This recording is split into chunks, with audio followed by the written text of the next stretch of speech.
Hello friends, હું doctor નમ્રતા ત્રિવેદી. તો ચલો આજે આપણે ડિસ્કશન કરીશું હીટ સ્ટ્રોક વિશે. હવે ઉનાળો સ્ટાર્ટ થઈ ગયો છે તો ઘણા બધા લોકોમાં હીટ સ્ટ્રોક એટલે કે લૂ લાગતી જોવા મળી શકે છે.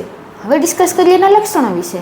તો કે ઉલટી થવી, ઉબકા થવા, ચક્કર આવવા, માથું દુખવું, સ્કિન એકદમ રેડ થઈ જવી, વિઝન બ્લડ થઈ જવી એટલે કે દેખાવામાં પ્રોબ્લેમ થવો, આવા સિમ્ટમ્સ હોઈ શકે છે. હવે વાત કરીએ ટ્રીટમેન્ટ વિશે. તો ટ્રીટમેન્ટમાં જે પણ વ્યક્તિને લૂ લાગી હોય એને ઇમિડિયેટલી ઠંડી જગ્યા પર ટ્રાન્સફર કરવું જોઈએ. પહેલાં તો કોલ્ડ શાવર એટલે કે ઠંડા પાણીથી નાહી લેવું જોઈએ, કોલ્ડ પેક અપ્લાય કરવું જોઈએ અને પછી પણ જો પેશન્ટને પ્રોબ્લેમ હોય તો ઇમરજન્સી કેર માટે કોઈ પણ હેલ્થ કેર પ્રોફેશનલને બતાવવું જોઈએ.